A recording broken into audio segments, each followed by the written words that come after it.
स्वागत है आपका बी न्यूज नेशन में। मैं हूं आबिद हुसैन शेख। देश का संविधान जैसा है वैसा ही रहने दे, प्रकाश राज। बबलेश्वर में आयोजित मानवता मंच पर देश के जाने माने अभिनेता प्रकाश राज ने जनता से आग्रह करते हुए कहा कि समाज को तोड़ने वालों से न डरे, समाज में एकता और अखंडता को बरकरार रखने, इंसानी खून के हर एक बूंद में बसवेश्वर के तत्व सिद्धांत होने का सबूत देने को कहा। बीजेपी के केंद्र मंत्री अनंत कुमार हेगड़े को आड़े हाथ लेते हुए देश में जातिवाद की आग लगाना छोड़ दे, देश का संविधान जैसा है वैसा ही रहने दे कहा। इस मानवता मंच से इंसानियत को बरकरार रखने की आवाज लगाई प्रकाश राज ने। समाज के शरणर चिंतने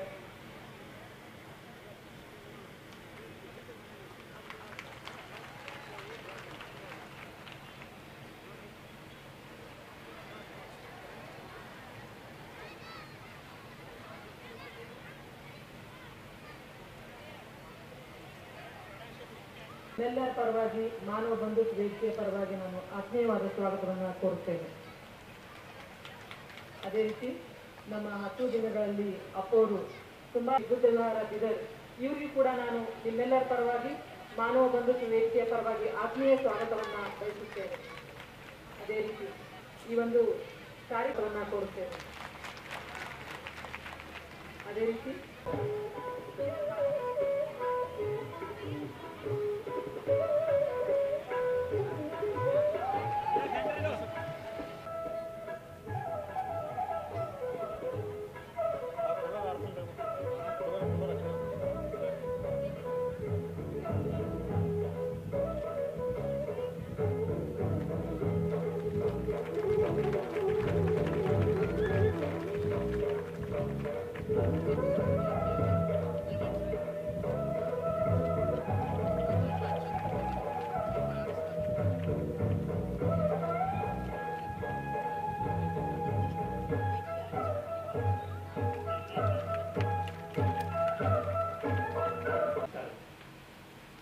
ಮಾನವ ಬಂಧುತ್ವ ವೇದಿಕೆ ಕರ್ನಾಟಕ ರಾಜ್ಯದ ಒಳಗಡೆ ಕಳೆದ 3 ವರ್ಷಗಳಿಂದ ಮೌಢ್ಯತೆಯು ಕೂಡ ಬಹಳ ಸಕ್ರಿಯವಾಗಿ ತೊಡಕೊಂಡಿತ್ತು.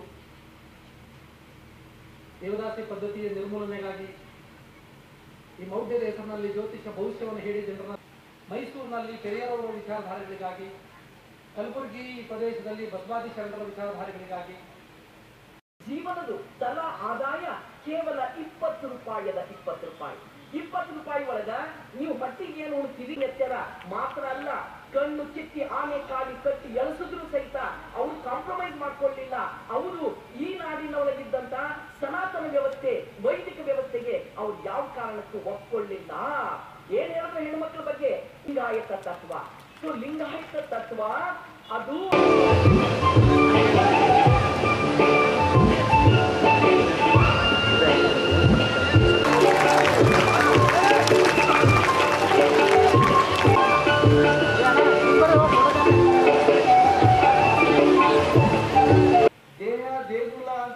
ದೇಶನೇ ನನ್ನ ದೇವಾಲಯ ಅಂತಕ್ಕಂಥ ಅಪ್ಪಟ ರಾಷ್ಟ್ರಪ್ರೇಮಿ ಡಾಕ್ಟರ್ ಬಾಬಾ ಸಾಹೇಬ್ ಅಂಬೇಡ್ಕರ್ ಅವರನ್ನು ಕುರಿತು 2 ಮಾತನಾಡಕ್ಕೆ ನಾನು ಇಷ್ಟಪಡ್ತೇನೆ.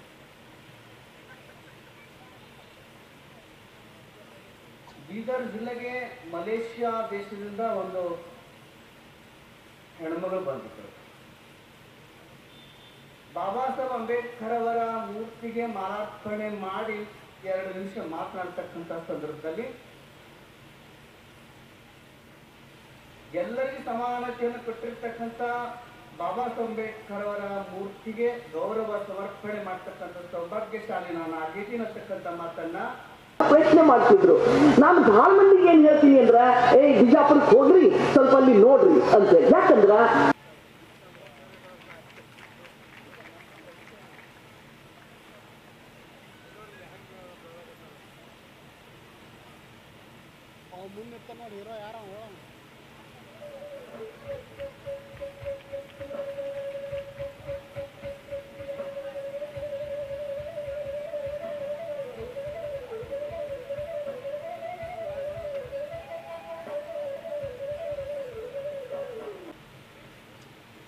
ಊರೊಳಗಿದ್ದರೆ ಉಪಾಧಿಕನೆಂಬುದು, ಅಡವಿ ಒಳಗಿದ್ದರೆ ಮೃಗನೆಂಬರು, ಹೆಣ್ಣ ಬಿಟ್ಟರೆ ನಪುಂಸಕನೆಂಬರು, ಹೊನ್ನ ಬಿಟ್ಟರೆ ದರಿದ್ರನೆಂಬರು, ಮಣ್ಣ ಬಿಟ್ಟರೆ ಪೂರ್ವ ಕರ್ಮಿ ಎಂಬರು, ಮಾತನಾಡಿದರೆ ಜ್ಞಾನಿಗೆ ಕೈಯ ಮಾತೆಂಬರು, ಮಾತನಾಡದಿದ್ದರೆ ಮೂಕನೆಂಬರು, ಸಮತೆಯ ನುಡಿದರೆ ಅಂಜುವೆನೆಂಬರು. ಇದು ಕಾರಣ ಕೂಡಲ ಚೆನ್ನಸಂಗಮ ದೇವ ನಿಮ್ಮ ಶರಣ ಲೋಕದಿಚ್ಛೆ ನುಡಿಯ ಲೋಕದಿಚ್ಛೆ ನಡೆಯ. ಬಸವ ತಂದೆಯನ್ನು ಸ್ಮರಿಸಿ ಮಾನವ ಬಂಧುತ್ವದ ವೇದಿಕೆ ಆಶ್ರಯದಲ್ಲಿ ನಡೆದಿರತಕ್ಕಂತಹ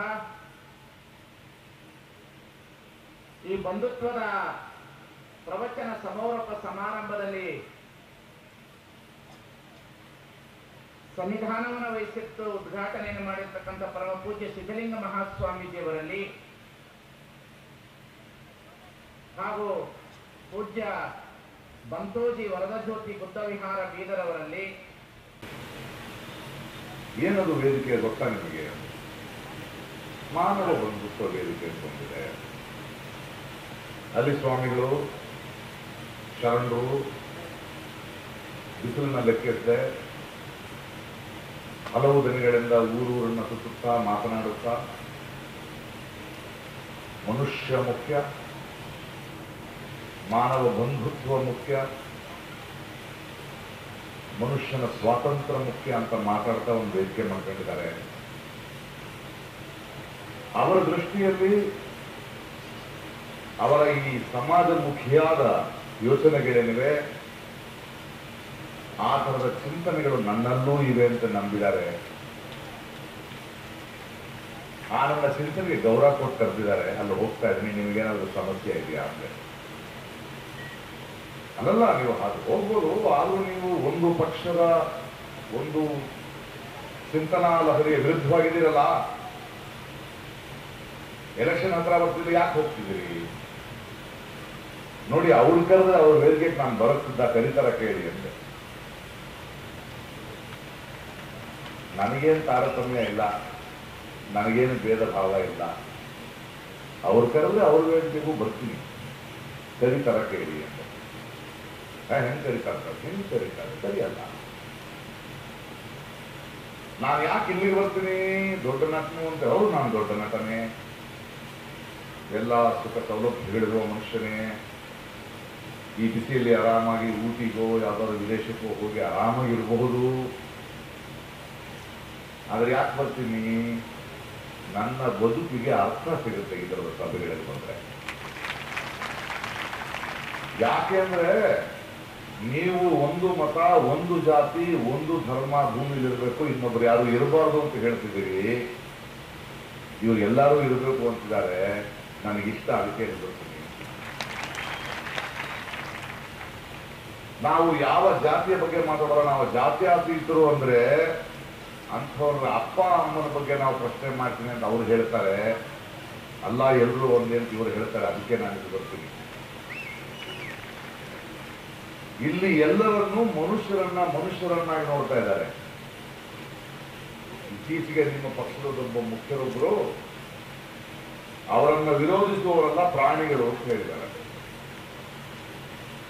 ನನಗೆ ಆಕ್ಚುಲಿ ಇವತ್ತು ಈ ಭಾಷಣ ಶುರು ಮಾಡಬೇಕಾದ್ರೆ ಶರಣರೇ ಮನುಷ್ಯರೇ ಅಂತ ಅನ್ನೋದಕ್ಕಿಂತ ಅವರ ದೃಷ್ಟಿಕೋನದಿಂದ ಮಾತಾಡಬೇಕು ಅನ್ನಿಸ್ತು.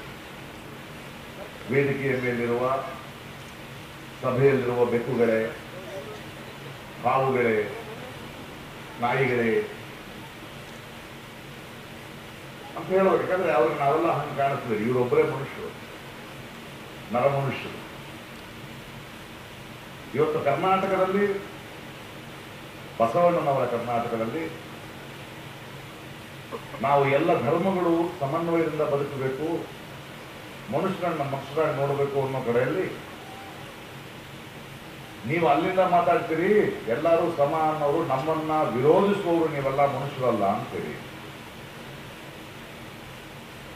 ನಮ್ಮ ಯೋಚನಾಲಹರಿಯ ದೊಡ್ಡ ಪ್ರಳಯ ಬಂದಿದೆ. ಅದರಿಂದ ಆ ಪ್ರಳಯದಿಂದ ತಪ್ಪಿಸಿಕೊಳ್ಳಲು ನೀವು, ಬೆಕ್ಕುಗಳು, ನಾಯಿಗಳು, ಹಾವುಗಳು ಎಲ್ಲರೂ ಒಂದು ವೇದಿಕೆ ಮೇಲೆ ಇರ್ತಾ ಇದ್ದೀರಿ ಅಂತೀರಿ. ಹೌದು ಸ್ವಾಮಿ, ನಾವು ಪ್ರಾಣಿಗಳೇ, ಆದರೆ ಬದುಕಬೇಕು ಅನ್ನೋ ಆಸೆ ಇರೋ ಪ್ರಾಣಿಗಳು. ಈ ಸಮಾಜ ಪ್ರಳಯದಲ್ಲಿ ಕೊಚ್ಚಿ ಹೋಗಬಾರ್ದು, ಇದರಿಂದ ತಪ್ಪಿಸ್ಕೊಂಡು ಒಂದು ವೇದಿಕೆಯಲ್ಲಿ ನಮ್ಮ ಭಿನ್ನಾಭಿಪ್ರಾಯಗಳನ್ನ ಮರೆತುಕೊಂಡು ಒಂದು ಕಡೆ ಸೇರಿ ಒಂದು ಒಳ್ಳೆಯ ಸಮಾಜವನ್ನ ಕಟ್ಟುವ ಕನಸುಗಾರರು ನಾವು ಒಂದು ಕಡೆ ಸೇರ್ತಾ ಇದ್ದೀವಿ. ಹೌದು ಪ್ರಾಣಿಗಳೇ, ಆದ್ರೆ ನೀವು ಪ್ರಳಯ ಅಂತಿರಲ್ಲ, ನೀವೇ ಡೇಂಜರ್ ಈ ದೇಶಕ್ಕೆ.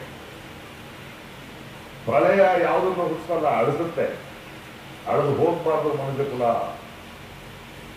ಅಳೆದು ಹೋಗ್ಬಾರ್ದು ಮನುಷ್ಯ ಧರ್ಮ, ಅಳಿದು ಹೋಗ್ಬಾರ್ದು ಅಂತ ಕಡೆ ಸೇರ್ತಾ ಇದ್ದೀವಿ. ನನಗೆ ಸುತ್ತು ಬಳಸಿ ಮಾತನಾಡಿ ಪ್ರಯೋಜನ ಅಭ್ಯಾಸ ಇಲ್ಲ, ನೇರ ನಿಖರವಾಗಿ ಮಾತನಾಡಿ ಅಭ್ಯಾಸ. ನಾನು ಎರಡು ಧರ್ಮಗಳ ಮಧ್ಯೆ ಒಂದು ವೈಷಮ್ಯವನ್ನು ತರಲಿಕ್ಕೆ ಮಾತಾಡ್ತಾ ಇಲ್ಲ, ಬಡವ ಬಲ್ಲಿದ ನಡುವೆ ಭೇದ ತರಲಿಕ್ಕೆ ಮಾತನಾಡ್ತಾ ಇಲ್ಲ.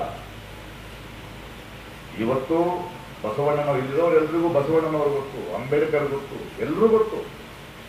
ನಾವು ಮಾತನಾಡಬೇಕಾಗಿರೋದು ಈ ರೀತಿಯ ಒಂದು ಸಭೆಯನ್ನು ಸೇರುತ್ತಾ ಈ ಸಭೆ ನಮ್ಮ ಬೇಳೆಕಾಳು ಬೇಯಿಸ್ಕೊಳ್ಳಕ್ಕೆ ಇವರು ಬಿಡುತ್ತಿರುವ ಒಂದು ಎಚ್ಚರಿಕೆ ಕೊಡೋದಕ್ಕೆ ಈ ತರದ ಸಭೆಗಳು ಬಹಳ ಮುಖ್ಯ ನಮಗೆ. ಇವತ್ತಿನ ನಮ್ಮ ಎಲ್ಲಾ ಗುರುಗಳ ಬಗ್ಗೆ ನಮ್ಮ ಪ್ರೀತಿ ಎಲ್ಲವನ್ನು ನಾವಿಟ್ಟುಕೊಂಡು, ನಮ್ಮ ಧರ್ಮವನ್ನು ನಾವಿಟ್ಟುಕೊಂಡು, ತುಂಬಾ ಇವತ್ತಿನ ರಾಜಕೀಯ ಪರಿಸ್ಥಿತಿಯಲ್ಲಿ, ಸಾಮಾಜಿಕ ಪರಿಸ್ಥಿತಿಯಲ್ಲಿ ನಮ್ಮ ನಿರ್ಧಾರ, ನಮ್ಮ ಬಲ ಬಹಳ ಮುಖ್ಯವಾದದ್ದು, ನಮ್ಮ ಮತ ಬಹಳ ಮುಖ್ಯವಾದದ್ದು. ದಯವಿಟ್ಟು ಪ್ರತಿಯೊಬ್ಬ ಮತದಾರನು ಯೋಚನೆ ಮಾಡಿ, ದೇಶದ ಭವಿಷ್ಯದ ಬಗ್ಗೆ ಯೋಚನೆ ಮಾಡಿ, ನಾಡಿನ ಭವಿಷ್ಯದ ಬಗ್ಗೆ ಯೋಚನೆ ಮಾಡಿ, ನಮ್ಮ ಮಕ್ಕಳ ಭವಿಷ್ಯದ ಬಗ್ಗೆ ಯೋಚನೆ ಮಾಡಿ, ಒಳ್ಳೆಯ ಧ್ಯೇಯಗಳ ಬಗ್ಗೆ ಯೋಚನೆ ಮಾಡಿ, ಒಂದು ಸಭ್ಯ ಸಮಾಜದ ಬಗ್ಗೆ ಯೋಚನೆ ಮಾಡಿ. ಆ ನಿಟ್ಟಿನಲ್ಲಿ ಯೋಚನೆ ಮಾಡಿ ಮತ ಚಲಾಯಿಸಬೇಕಾಗಿದೆ. ಆ ನಿಟ್ಟಿನಲ್ಲಿ ನೋಡಿ, ನಾನು ಯಾರ ಬಗ್ಗೆ ಮಾತಾಡ್ತೀನಿ ಅಂತ ಹೆಸರಿಡೋ ಅವಶ್ಯಕತೆಯೂ ಇಲ್ಲ. ಯಾಕಂದ್ರೆ ನಾನೀಗ ಮಾತಾಡಿದ ತಕ್ಷಣ ನಮ್ಮನ್ನು ಯಾಕೆ ಬೈತಿದ್ದೀರಿ ಅಂತಾರೆ ಅವರು. ಕುಂಬಳಕಾಯಿ ಕಳ್ಳ ಅಂದ್ರೆ ಹೆಗಲು ಮುಟ್ಟು ನೋಡ್ಕೊಳ್ಳೋರು. ಕೋಮುವಾದಿಗಳು ಅಂದ್ರೆ ಯಾರನ್ನ ಹೇಳ್ತಿದ್ದೀರಿ ಅಂತ ಅವ್ರಿಗೆ ಗೊತ್ತು. ಜಾತಿವಾದಿಗಳು ಅಂದ್ರೆ ಯಾರನ್ನ ಹೇಳ್ತಾ ಇದ್ದೀನಿ ಅಂತ ಅವ್ರಿಗೆ ಗೊತ್ತು. ಸೊ ಆದ್ರಿಂದ ಕರ್ನಾಟಕದಂತಹ ರಾಜ್ಯದಲ್ಲಿ ನೀವು ಪ್ರಾಣಿಗಳಿದೆ, ಹಾವುಗಳಿದೆ, ಬೆಕ್ಕುಗಳು ಅಂದ್ರೆ ಯಾಕೆ ಬರ್ತಾ ಇದ್ದೀರಿ ಸ್ವಾಮಿ? ಪುಂಗಿ ಹಿಡ್ಕೊಂಡು ನಿಮ್ಮ ಮಾತನ್ನು ಕೇಳೋ ಹಾವುಗಳಿದೆ ಅಂತ ಬರ್ತಿದ್ದೀರಾ? ನೀವು ಹೇಳೋದನ್ನೆಲ್ಲ ಕೇಳ್ಕೊಂಡು ಕಣ್ಣು ಮುಚ್ಕೊಂಡು ಕುಡಿಯೋ ಬೆಕ್ಕುಗಳಿದೆ ಅಂತ ಬರ್ತಾ ಇದ್ದೀರಾ? ನೀವು ಹಾಕೋ ಬಿಸ್ಕೆಟ್ಗಳಿಗೆ ಯಾವ ಪ್ರಶ್ನೆನೂ ಕೇಳಿದ್ರೆ ಬಾಲ ಅಲ್ಲಾಡಿಸೋ ನಾಯಿಗಳಿದೆ ಅಂತ ಬರ್ತಾ ಇದ್ದೀರಾ? ಎಚ್ಚರದಿಂದಿರಿ. ಬಸವಣ್ಣ ನೀವು ಹೇಳ್ತಿದ್ರಲ್ಲ, ನಿಮ್ಮಲ್ಲಿ ಒಬ್ರು ಹೇಳ್ತಿರ್ತಾರೆ, ರಕ್ತವನ್ನು ಪರೀಕ್ಷಿಸಬೇಕು. ಬಸವಣ್ಣ ನಮ್ಮ ರಕ್ತದಲ್ಲಿದ್ದಾರೆ. ನಿಮ್ಮ ರಕ್ತ ಪರೀಕ್ಷಿಸಿಕೊಳ್ಳಿ, ನಿಮ್ಮ ರಕ್ತವನ್ನು ಪರೀಕ್ಷಿಸಿಕೊಳ್ಳಿ. ಒಂದು ಜಾತಿಯನ್ನ ಈ ಭೂಮಿಯಿಂದ ತೆಗಿಬೇಕು ಅಂತ ನೀವು ಅಂತೀರಿ, ಎಲ್ಲಾ ಜಾತಿಗಳು ಇಲ್ಲಿ ಇರಬೇಕು ಅಂತಿದ್ದಾರೆ ಕರ್ನಾಟಕದ ಜನತೆ. ಈ ಪ್ರಾಣಿಗಳು ನಿಮ್ಮಂಥವರಿಗೆ ಒಳ್ಳೆಯ ಪಾಠವನ್ನು ಕಲಿಸುವ ದಿನ ಬಹಳ ದೂರ ಇಲ್ಲ. ಎಲ್ಲಾ ದೊಡ್ಡ ದೊಡ್ಡ ಚಳುವಳಿಗಳು ಒಬ್ಬ ಮನುಷ್ಯನನ್ನ, ಮನುಷ್ಯ ಧರ್ಮವನ್ನ, ಮನುಷ್ಯ ಪ್ರೇಮವನ್ನ, ಮಾನವೀಯತೆಯನ್ನ ಹತ್ತಿಕ್ಕಿದಾಗಲೆಲ್ಲ ಸ್ಫೋಟಗೊಂಡಿದೆ. ಆ ರೀತಿಯ ಸ್ಫೋಟ ಈ ಜನಸಮುದಾಯದ ಮೂಲಕ ನನಗೆ ಕಾಣಿಸ್ತಾ ಇದೆ. ಅವ್ರು ಅರ್ಥ ಮಾಡಿಕೊಂಡ್ರೆ ಒಳ್ಳೆಯದು, ಅವರು ಬದಲಾದರೆ ಒಳ್ಳೆಯದು. ಅವ್ರನ್ನ ನಾವು ದ್ವೇಷಿಸ್ತಿಲ್ಲ, ಬದಲಾಗಿ ನಿಮ್ಮ ಯೋಚನೆಗಳನ್ನ ಬದಲಾಯಿಸಿ, ನಿಮ್ಮ ಇಂಗಿತ ನಮಗೆ ಅರ್ಥ ಆಗ್ತಾ ಇದೆ. ಇದನ್ನ ಅರ್ಥ ಮಾಡ್ಕೊಂಡಿರಿ. ಕರ್ನಾಟಕದ ಜನತೆ ಪಾಠ ಕಲಿಸುತ್ತೆ, ನಾವೆಲ್ಲರೂ ಪಾಠ ಕಲಿಸಬೇಕು. ಇಷ್ಟನ್ನ ಹೇಳಿ ನನ್ನ ಮಾತನ್ನು ಮುಗಿಸ್ತೇನೆ. ನಮಸ್ಕಾರ. और खबरों के लिए देखते रहिए B news nation. B news nation के लेटेस्ट न्यूज़ों को अपने मोबाइल में देखने के लिए यूट्यूब में बी न्यूज नेशन के चैनल के सब्सक्राइब आइकॉन को दबाएं और फिर बेल आइकॉन को दबाने पर आप लेटेस्ट न्यूज़ों को देख सकते हैं।